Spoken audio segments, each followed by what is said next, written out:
भक्तामर स्तोत्र श्लोक नंबर 12।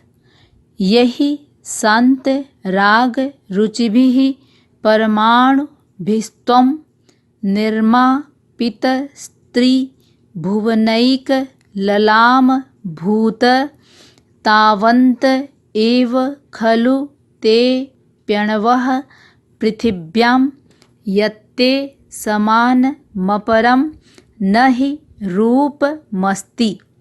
यहि शान्तरागरुचिभिः परमाणुभिस्त्वं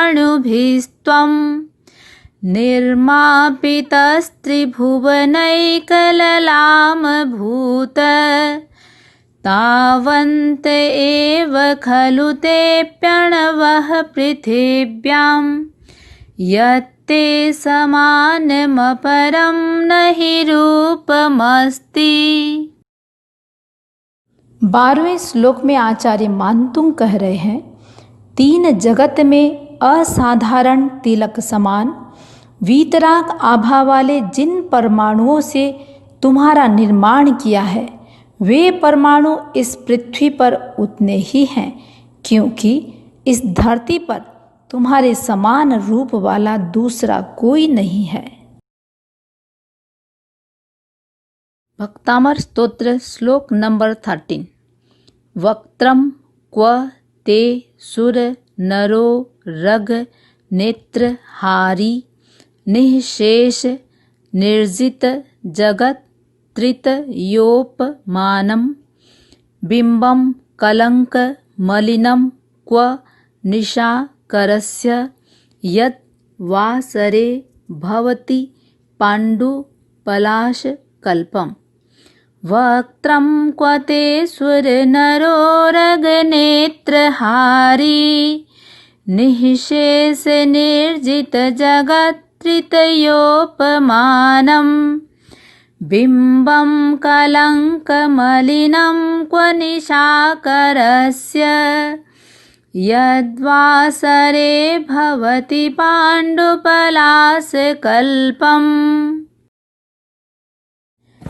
13वें श्लोक में आचार्य मानतुंग कह रहे हैं, देव मनुष्य और तिर्यंच के नेत्रों को हरने वाला, तीन लोक की संपूर्ण उपमाओं को जीतने वाला, कहाँ आपका मुख, कहाँ चंद्रमा का कलंक से मलिन बिंब जो दिन में ढाक के पीले पत्ते जैसा हो जाता है।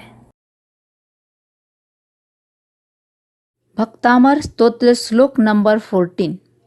संपूर्ण मंडल शशांक कला कलाप शुभ्रा गुणास्त्री भुवनं तव लंघयन्ति ये संसृता स्त्री जगदीश्वर नाथ मेकं कस्तान् निवारयति संचरतो यथेष्टम्। संपूर्णमण्डल शशांक कला कलाप शुभ्रा गुणास्त्रिभुवनं तव लंघयन्ति ये संसृतास्त्रिजगदीश्वर नाथ मेकं कस्तान्निवारयति संचरतो यथेष्टम्। 14वें श्लोक में आचार्य मानतुंग कह रहे हैं, हे तीन जगत के ईश्वर, पूर्णिमा के चंद्रमा की कलाओं के समूह के समान उज्ज्वल गुण तीनों लोकों में व्याप्त हो रहे हैं। जिन गुणों ने विश्व के एकमात्र त्राता का आश्रय लिया है उन्हें स्वतंत्रता पूर्वक भ्रमण करते हुए कौन रोक सकता है। भक्तामर स्तोत्र श्लोक नंबर 15। चित्रं किमत्र यदि ते त्रिदशांग नाभिर्नीतं मनागपि मनो न विकार मार्गं कल्पान्त काल मरुता चलिता चलेन किं मंदराद्रि शिखरं चलितं कदाचित्। चित्रं किमत्र यदि ते त्रिदशांगनाभिर्नीतं मनागपि मनो न विकार मार्गं कल्पान्ते कालमरुता चलिता चलेन किं मन्दराद्रिशिखरं चलितं कदाचित्। कह रहे हैं, यदि देवांगनाओं ने तुम्हारे मन को विकार युक्त नहीं बनाया तो इसमें क्या आश्चर्य है। पर्वत को प्रकंपित करने वाले प्रलय काल के पवन से क्या मंदर पर्वत का शिखर कभी प्रकंपित होता है।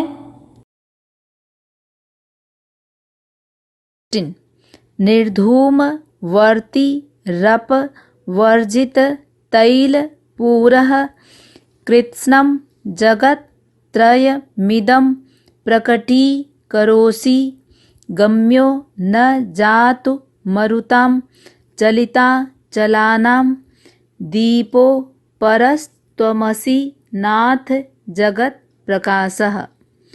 निर्धूमवर्तिरपवर्जिततैलपूरः कृत्स्नं जगत्त्रयमिदं प्रकटीकरोसि गम्यो न जातु मरुतां चलिताचलानां दीपो परस्त्वमसि नाथ जगत्प्रकाश। हे नाथ, तुम जगत को प्रकाशित करने वाले अलौकिक दीप हो। दीप तेल और बाती से जलता है और उससे धुआं निकलता है। इस अलौकिक दीपक को न बाती की जरूरत है न तैल की, वह निर्धूम है। दीप सीमित क्षेत्र को प्रकाशित करता है, तुम इस परिपूर्ण जगत को प्रकाशित करते हो। दीप को हवा का एक झोंका भी बुझा देता है। इस अलौकिक दीप को पर्वत को प्रकंपित कर देने वाला प्रलयवात भी नहीं बुझा सकता। भक्तामर स्तोत्र श्लोक नंबर 17। नास्तं कदाचिदुपयासि न राहु गम्यः स्पष्टीकरोसि सहसा युगपद् जगन्ति नाम्भो धरोदर निरुद्ध महाप्रभावः सूर्यातिशायि महिमासि मुनीन्द्र लोके। नास्तं कदाचिदुपयासि न राहुगम्यः स्पष्टीकरोसि सहसा युगपज्जगन्ति नाम्भोधरोदर निरुद्ध महाप्रभाव सूर्यातिशायि महिमासि मुनीन्द्र लोके। 17वें श्लोक में आचार्य मानतुंग कह रहे हैं, हे मुनीन्द्र, लोक में तुम सूर्य से भी अतिशय महिमा वाले हो। सूर्य उगता है और अस्त हो जाता है, तुम्हारा ज्ञान सूर्य कभी अस्त नहीं होता।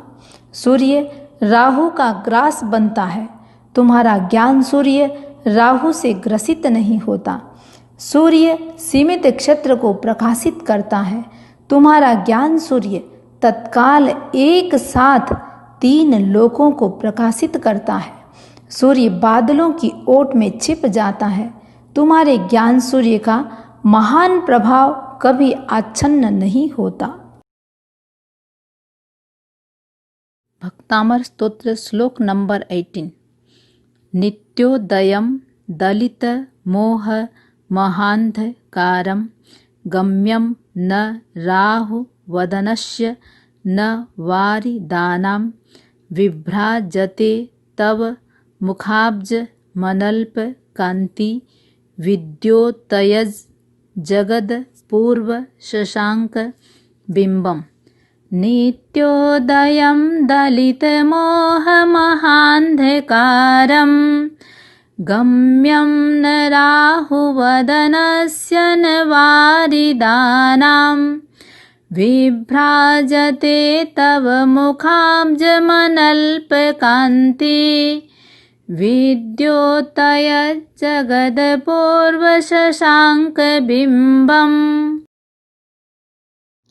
आचार्य मानतुंग 18वें श्लोक में कह रहे हैं, चंद्रमा केवल रात में उदित होता है, तुम्हारा मुख चंद्र नित्य उदित रहता है। चंद्रमा अंधकार को दूर करता है, तुम्हारा मुख चंद्र मोह रूपी अंधकार को दूर करता है। चंद्रमा को राहु ग्रस लेता है, तुम्हारा मुख चंद्र राहु से ग्रसित नहीं होता। चंद्रमा बादलों से आच्छादित हो जाता है, तुम्हारा मुख चंद्र बादलों से आच्छादित नहीं होता। चंद्रमा सीमित क्षेत्र को प्रकाशित करता है, तुम्हारा मुख चंद्र पूर्ण जगत को प्रकाशित करता है। इसलिए तुम्हारा मुख चंद्र अद्भुत है, अत्यधिक कांति वाला है। श्लोक नंबर 19। किम सर्वरीषु शशिनान्नि विवस्वता वा युष्मन् मुखेन्दु दलितेषु तमस्सु नाथ निष्पन्नशाली वनशालिनी जीवलोके कार्यं कियज्जलधरैर्जलभारनम्रैः। किं सर्वरीषु शशिनान्नि विवस्वता वा युष्मन्मुखेन्दुदलितेषु तमस्सु नाथ निष्पन्नशाली वनशालिनी जीवलोके कार्यं कियज्जलधरैर्जलभारनम्रैः। 19वें श्लोक में आचार्य मानतुंग कहते हैं, हे नाथ, तुम्हारा मुख चंद्र अंधकार को नष्ट करता है, फिर रात्रि में चंद्रमा, दिन में सूर्य से क्या प्रयोजन। इस जीव जगत में जब खेतों में धान पक चुका है, फिर जल के भार से झुके हुए मेघों से क्या प्रयोजन। भक्तामर स्तोत्र श्लोक नंबर 20। ज्ञानम यथा त्वयि विभाति कृतावकाशं नैवं तथा हरिहरादिषु नायकेषु तेजः स्फुरन् मणिषु याति यथा महत्त्वं नैवं तु काचशकले किरणाकुलेऽपि।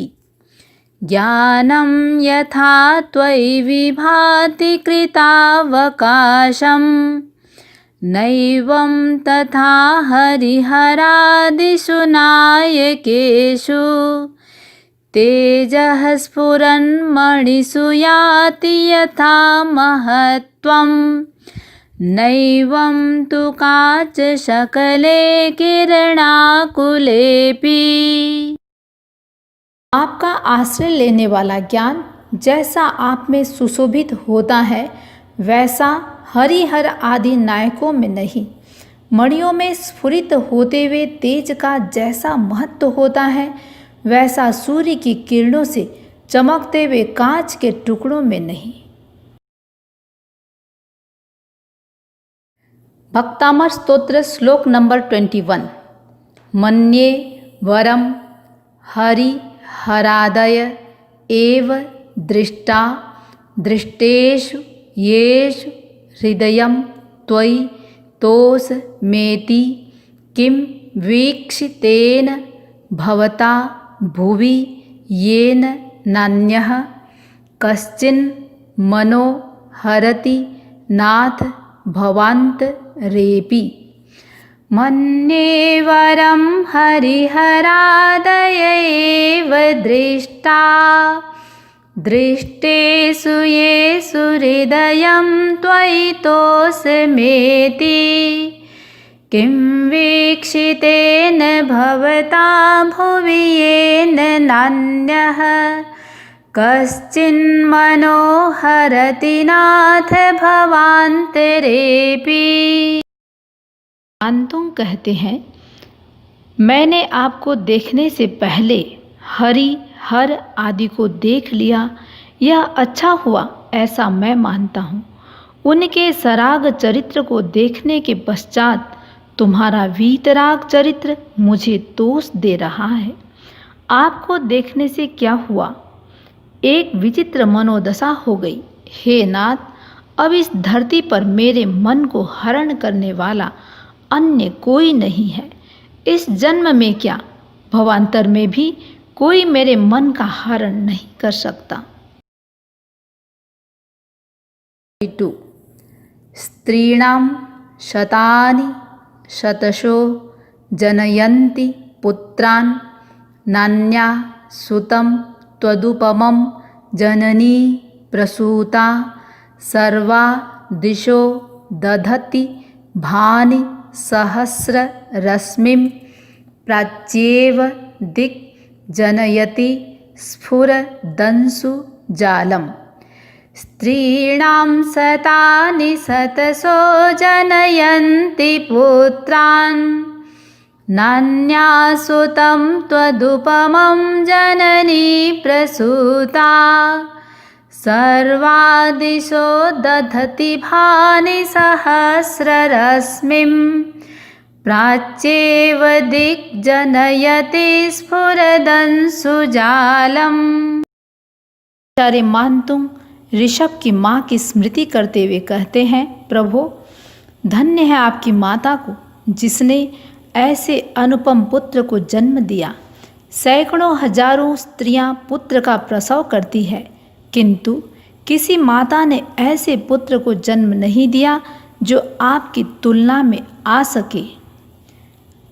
सब दिशाओं में नक्षत्र और तारे हैं, प्रकाश सब दिशाओं में जाता है, किंतु सूर्य को सब दिशाएं उत्पन्न नहीं करती। सूर्य किस दिशा में निकलता है? अंशु सब दिशाओं में है, पर अंशु का जाल सब दिशाओं में नहीं है। अंशुमाली को पूर्व दिशा ही उत्पन्न करती है।